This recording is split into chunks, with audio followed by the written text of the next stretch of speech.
Año 58 a.C. En Egipto, el esplendor de los faraones es tan solo un recuerdo. Mientras mantiene en el poder al rey Ptolomeo XII, Roma exige al pueblo egipcio unos tributos abusivos. El descontento se extiende y la revuelta estalla. Egipto se enfrenta a Roma.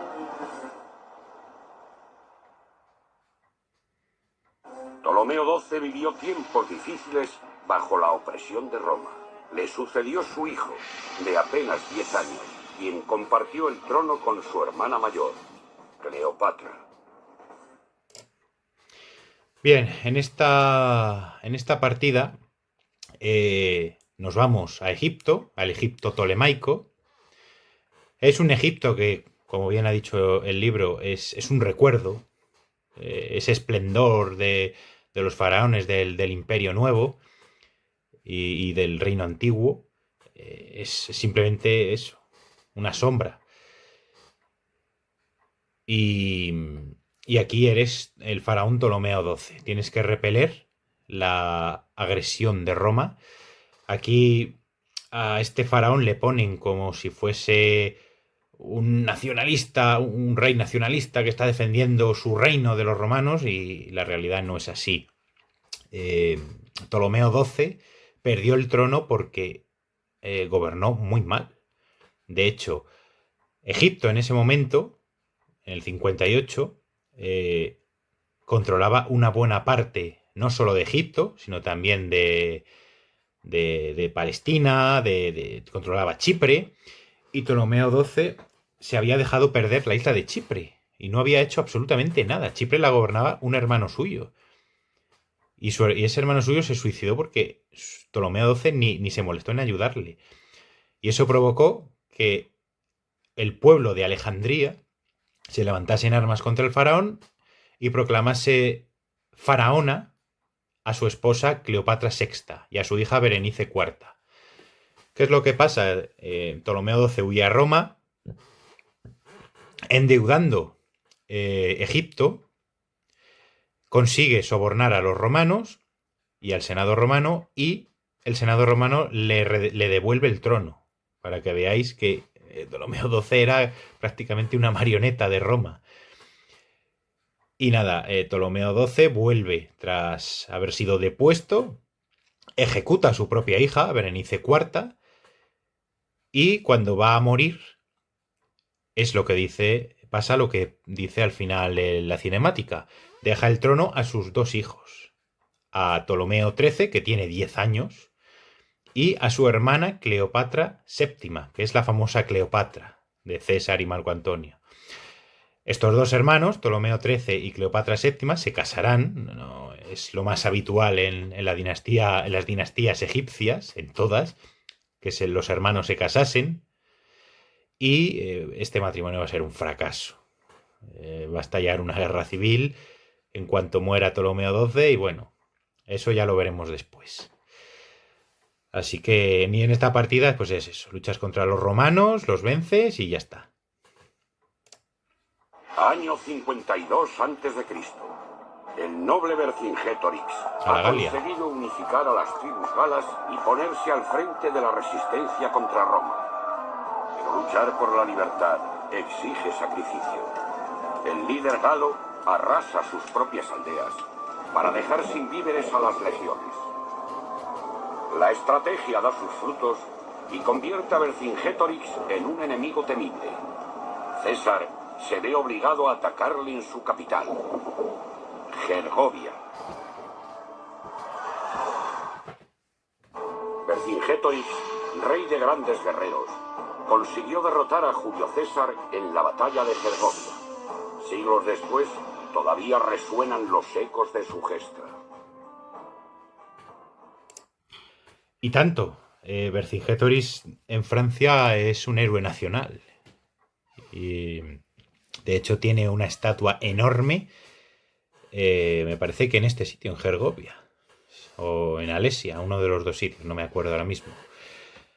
Y bueno, con Vercingetorix, pues básicamente estás dentro de Gergovia, tú manejas a Vercingetorix, todas las tribus de la Galia, incluidos los Eduos, que eran aliados de Roma, se han unido a ti y tienes que repeler los ataques romanos. Ya está. Los repeles y ya está. Tienes que evitar que los jefes de las tribus caigan en combate y ya está. Eso es básicamente. ¿Y el contexto histórico de Vercingetorix? Pues hombre, es un caudillo galo que es quien consigue por primera y única vez unificar a los galos bajo un solo mando para luchar contra Roma y Julio César. Y ya está. Vercingetorix derrota a César en Gergovia. La rebelión de las tribus galas contra Roma crece y al final pues tendrá un desenlace interesante en la siguiente batalla que vamos a ver.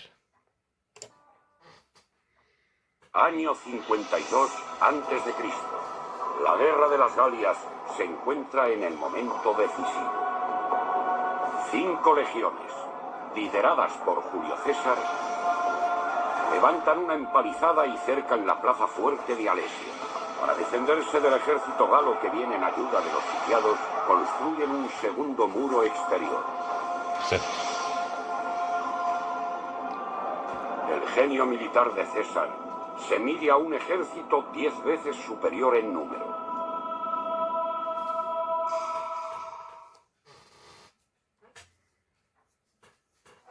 La batalla de Alesia consagra a Julio César como uno de los grandes genios militares de todos los tiempos.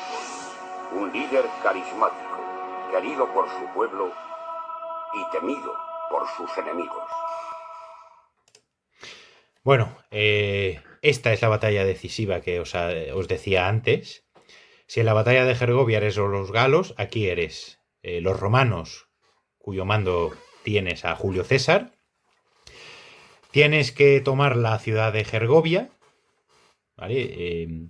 Vas a estar recibiendo ataques del interior y del exterior, ¿vale? Tienes una serie de fortines, aquí no hay murallas como dice la cinemática, y es eso, te van a estar atacando todo el rato desde fuera y desde dentro igual. Y nada, una vez que tomas Gergovia y derrotas a la guarnición, has vencido, ya está. El contexto histórico, pues hombre, es algo más complicado. La batalla de Alesia, primero el asedio de Alesia y luego la batalla de Alesia,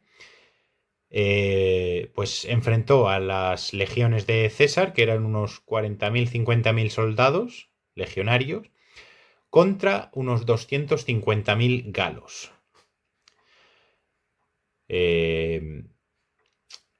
César, como bien ha dicho la cinemática, se encierra en una fortaleza, ¿vale? Un muro evita que le ataquen desde el interior, otro muro evita que le ataquen desde el exterior, y César en medio.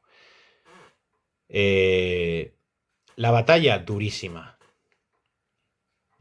Tener que hacer frente a 2 ataques al mismo tiempo, en 2 frentes distintos, pues hombre, muy difícil. Al final vence César, obviamente. Los galos se retiran, los que están fuera del recinto de la muralla se retiran. Vercingetorix vuelve a la fortaleza y al día siguiente se rinde ante César. Con esta batalla no acaba la guerra de las Galias, todo hay que decirlo. Quedará un año aproximadamente. Y básicamente es eso. Luego os recomendaré un libro y ya veréis. Luego os explico. Vamos a por el siguiente. Año 31 a.C. Marco Antonio, apoyado por Cleopatra, reina de Egipto, anhela el poder absoluto de Roma. Una ambición que se ve truncada cuando su rival, Octavio Augusto, derrota a la flota egipcia en la batalla de Actium frente a las costas de Grecia.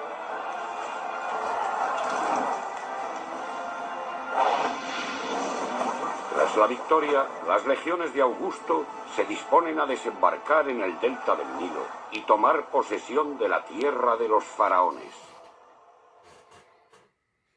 En el año 30 a.C., Octavio Augusto anexiona Egipto. La historia le recordará como el primer emperador de Roma y a Cleopatra como la última reina de Egipto. Bueno, aquí nos trasladamos ya al final de la República Romana y al principio del Imperio.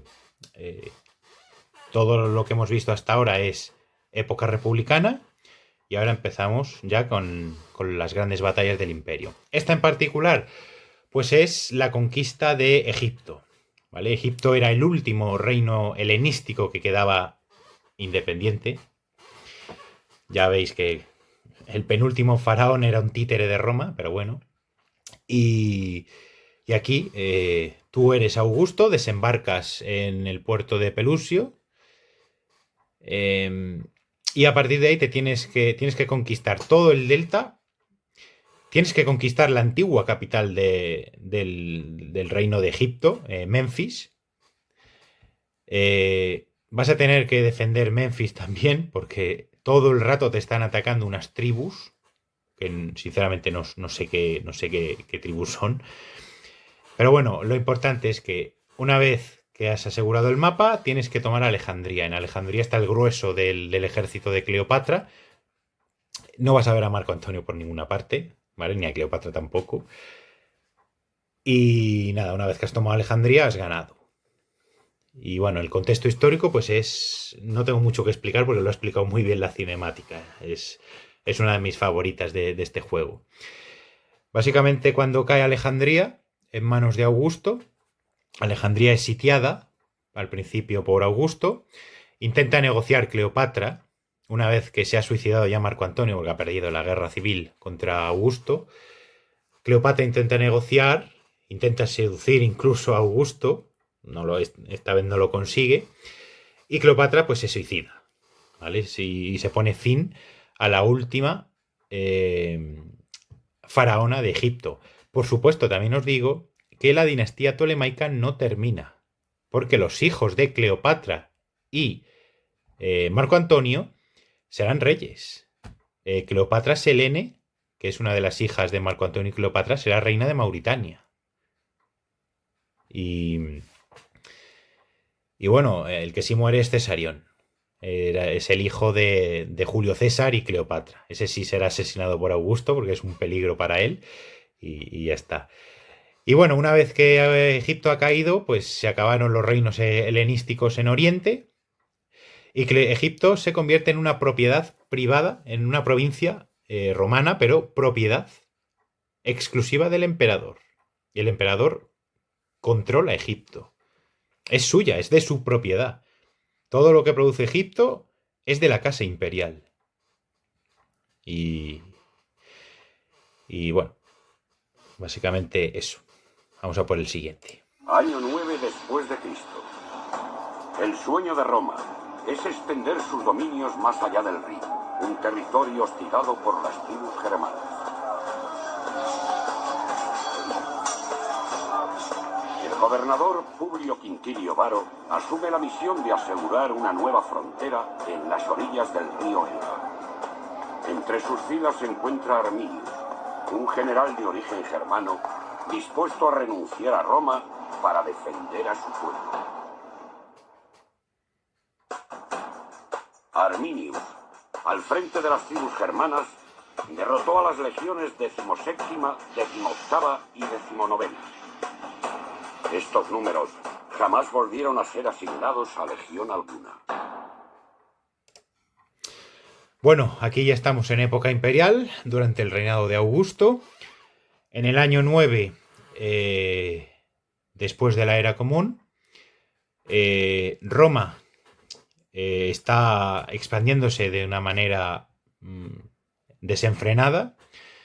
Lo que es hoy Alemania, los romanos campan a sus anchas, pues como Pedro por su casa, porque habían derrotado previamente a las tribus y éstas se habían sometido a los romanos.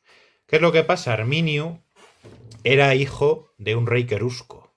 Los queruscos son una tribu germánica. Y Arminio se había romanizado, había alcanzado el grado de equite, y había sido destinado pues a su Germania natal, bajo el mando de el procurador, de el legatus Augusti, el gobernador de esta provincia de Germania, que era Publio Quintilio Varo. Arminio ve lo que los romanos hacen con su pueblo, ¿vale? Explotarlo, quitarles todo, introducir leyes romanas que chocaban de frente con las costumbres y con las leyes germánicas. Y bueno, Arminio decide rebelarse y lo que hace es tenderle una emboscada a las 3 legiones y al gobernador, a Varo, en el bosque de Teutoburgo. Y aniquila a las 3 legiones, no se lo esperan.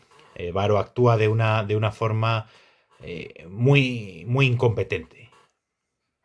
Y aniquila a estas 3 legiones y deja desprotegida a la Galia. Arminio simplemente pues, se convierte en rey rey de los germanos y ya está. Una vez que esto pasa, los romanos reaccionan, van a Germania, recuperan 2 de los 3 águilas de estas legiones. El último se recuperará en época de Claudio, si no recuerdo mal, y ya está. Arminio acabará muy mal, ya os lo digo, es asesinado al final por las derrotas que está sufriendo contra Roma, después de este desastre de Teutoburgo, y ya está. Y en la campaña esta, pues es eso. Con Arminio como líder tienes que emboscar a los romanos que veas y ya está. En cuanto los vences, ganas. Sin más. Vamos a